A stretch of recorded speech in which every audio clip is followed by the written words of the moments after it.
நீங்க தான் உங்க அண்ணனுக்காக வாதாட போறீங்களாம்மா? ஆமா யுவர் ஆனர். நீங்க வாதாடக்கூடாதுன்னு உங்க ஹஸ்பண்ட் கோர்ட்ல எதுவும் பெட்டிஷன் கொடுக்க மாட்டாரு.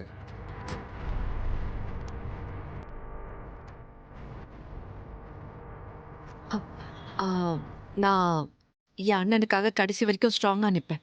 ப்ரொசீட்.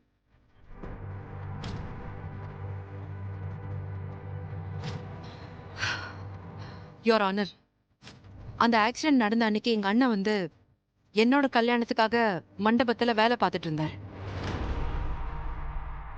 அப்படி இருக்கும்போது அவர் எப்படி இந்த ஆக்சிடென்ட் பண்ணியிருக்க முடியும்? ஸ்ரீகாந்துக்கு ஆக்சிடென்ட் நடந்ததே அவருக்கு தெரியாது. ஸ்ரீகாந்த் உடல் ஹாஸ்பிட்டலுக்கு கொண்டு வந்ததுக்கு அப்புறம் தான் நாங்க எல்லாரும் போய் பார்த்தோம். அப்பதான் எங்க அண்ணனுக்கும் தெரிய வந்தது. அவர் உங்களோட கல்யாணத்துல தான் இருந்தாருங்கிறதுக்கு ஆதாரம் இருக்கா? ஆதாரம்? நானே ஒரு ஆதாரம் தான் மை லார்ட். எங்க அம்மா, எங்க சொந்தக்காரங்க அத்தனை பேரும் அந்த கல்யாணத்துல தான் இருந்தாங்க. அவங்க எல்லாரும் ஆதாரம் தானே. Objection my Lord.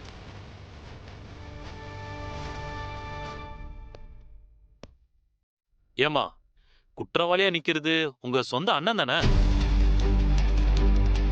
அவரு நிரபராதி நிரூபிக்க உங்க குடும்பத்துல உள்ளவங்களால எப்படி சாட்சி சொல்ல முடியும்? அப்படிலாம் சொல்ல முடியாது.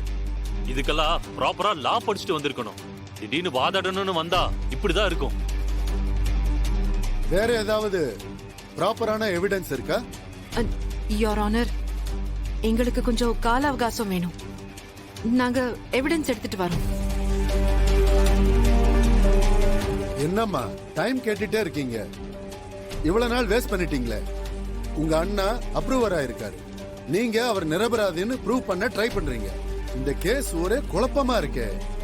இல்ல யுவர் ஆனர், அவர் ஏதோ நிர்பந்தத்துல அப்படி பேசிட்டு இருக்காரு. அவர் எந்த தப்பும் பண்ணல. அதை நிரூபிக்கிறதுக்கு எனக்கு கொஞ்சம் கால அவகாசம் கொடுங்க யுவர் ஆனர். யுவர் ஆனர், இது ரொம்ப தமாஷா இருக்கு.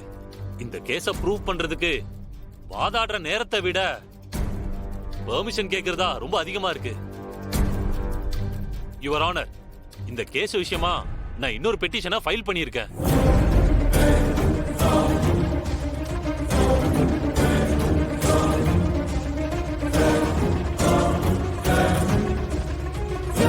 இந்த பெட்டிஷன்ல என்ன இருக்குன்னு இந்த கோர்ட்ல இருக்கிறவங்க எல்லாருமே தெரிஞ்சுக்கணும். இதோ நிக்கிறாங்களே துளசி, இவங்களும் இவங்க ரிலேஷனும் சேர்ந்துதான் அந்த கார் ஆக்சிடென்ட்டா பண்ணியிருக்காங்க.